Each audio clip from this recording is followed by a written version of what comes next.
Obrigada, viu? Nós discutimos no primeiro momento aqui do Manhã Total, nós tivemos uma entrevista com a doutora Tereza Cristina, falando justamente sobre o uso medicinal da cannabis, do canabidiol, para quais doenças serve. E aí a gente entra agora numa outra esfera. O que diz a lei sobre o uso medicinal da cannabis e do canabidiol?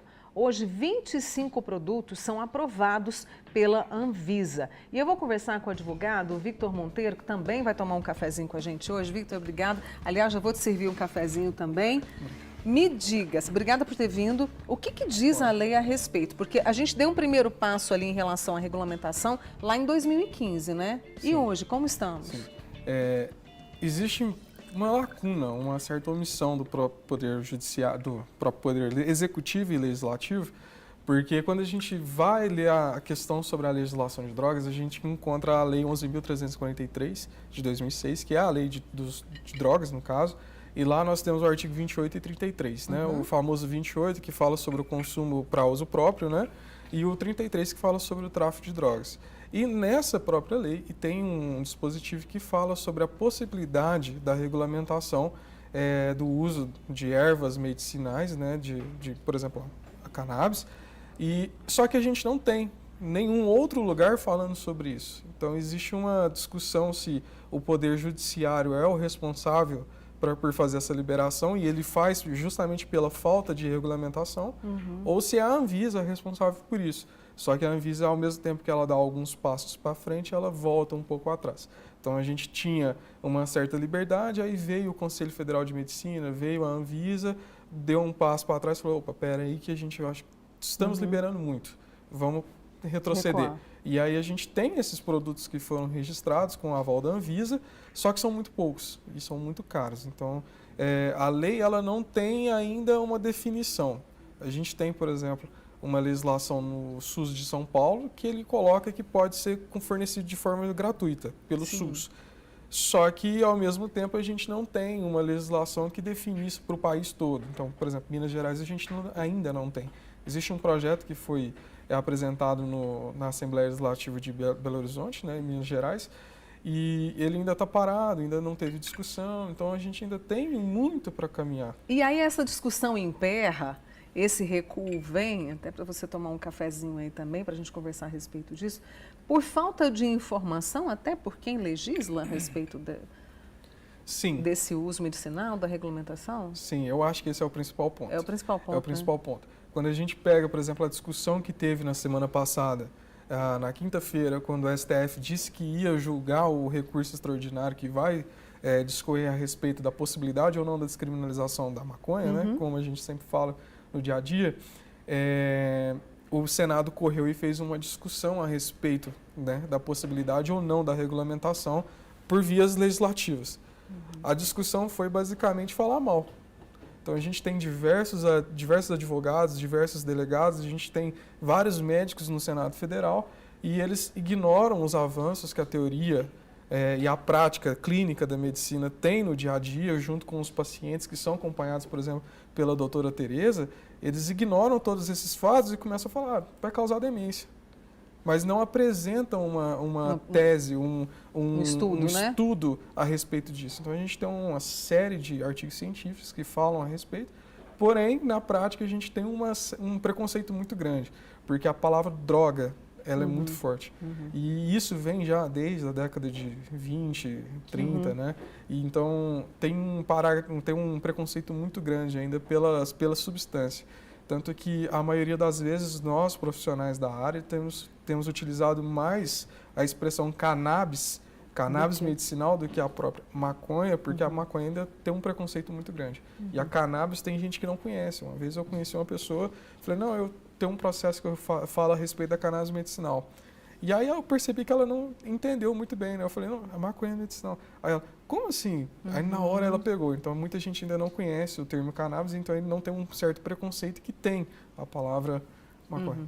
E aí, no caso, você está falando de artigos, né, de informação, a doutora Tereza está até ali pertinho, até quero ver a carinha dela. Nós temos evidências científicas, né, Ah lá, ela está confirmando para mim. Nós temos evidências científicas que essa é a informação necessária até para poder não empacar o tratamento de algumas pessoas que precisam, né? Exatamente, exatamente. Aqui em Uberlândia, por exemplo, eu tenho um processo que o Poder Judiciário deu a liberdade, né? A gente chama de salvo-conduto. Esse salvo-conduto é quando você tem uma conduta que pode ser tipificada na lei como um crime, por exemplo, o cultivo, quando a gente coloca a conduta de cultivar a cannabis, né? E a gente pega a lei 11.343, lá no artigo 33, a gente tem o cultivo como um dos atos que podem ser criminalizados.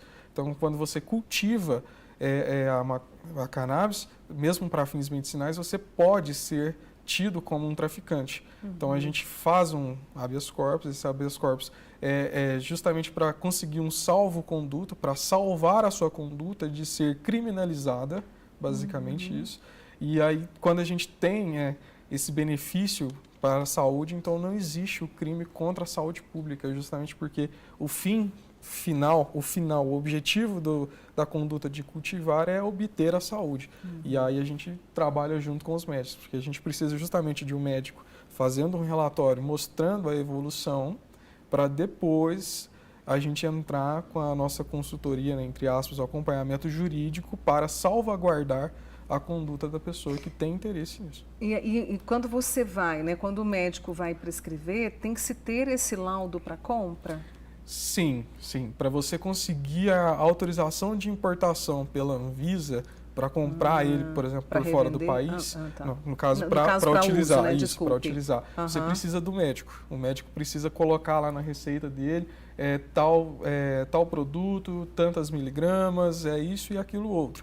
E aí você pede para a Anvisa vai fazer um parecer a respeito daquilo e vai te autorizar ou não. Fazer a importação desse produto. E aí a gente entra na questão, eu estava lendo, que é muito caro, Bastante. né? E em alguns estados, por exemplo, o estado de São Paulo já é fornecido de forma gratuita. Existe a lei, mas não conheço a prática. Entendi. Então eu não posso afirmar que Entendi. mas Mas a existe lei a lei garante, existe. né? A lei existe. Hoje, por exemplo, a pessoa que precisa, né? E são várias doenças, como a doutora Tereza trouxe para a gente. É muito alto o custo. Por exemplo, a gente tem aí pessoas que entram na justiça para poder conseguir esse medicamento, Vitor? Sim. Quando a gente pega, por exemplo, eu vou falar do que eu conheço de prática, Claro. né, em relação principalmente ao processo que eu acompanho, né?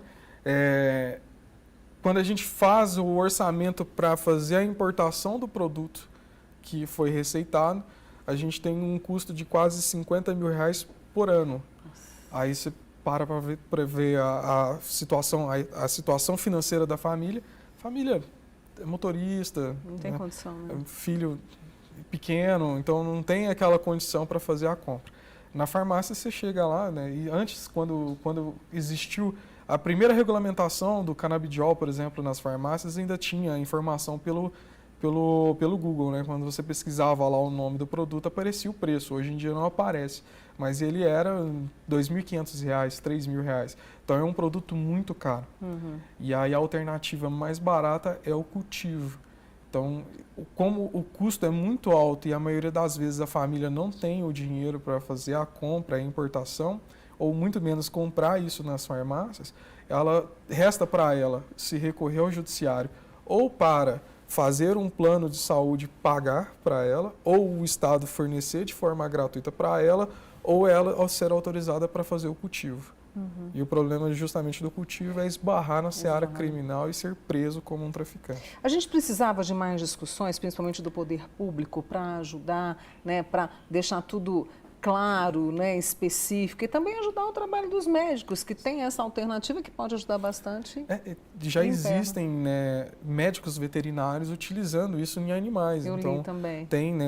Tem uma gama muito grande hoje de atuação profissional da saúde, né, em relação a cannabis, e existe uma falta muito grande de discussão. Por exemplo, aqui em Uberlândia nós nunca tivemos essa discussão, seja na Ordem dos Advogados do Brasil, e isso é uma coisa que eu tenho conversado aos poucos para a gente levantar isso. A gente já teve essa discussão sobre as drogas, e aí se leva algum psiquiatra ou alguma pessoa para falar mal dela sem abrir o espaço da utilização medicinal, que aqui nós não estamos falando do uso recreativo, e sim do medicinal. Do uso medicinal, claro. E aí nem isso a gente conseguiu abordar dentro da Ordem dos Advogados do Brasil, e né, já fazendo o apelo, a gente vai tentar fazer uma proposta para falar sobre isso, mas também no Poder Executivo e Legislativo a gente também nunca teve essa discussão. E conhecendo aí talvez boa parte dos nossos membros do Legislativo, talvez ela não seria feita. Uhum. Vamos ver. Vamos acompanhar, né? Deixa eu agradecer aqui o Vitor Monteiro, advogado, né, que veio contar para a gente mais sobre a regulamentação, sobre a lei, o que diz aí, né, quando se trata do uso medicinal da cannabis. É claro que o Manhã Total vai continuar, por isso, tanto a você quanto a Tereza, eu peço aí que, né, nos contem como é que estão as discussões, o que está acontecendo de novidades, para que a gente possa trazer para o nosso público, tá bom? Com certeza.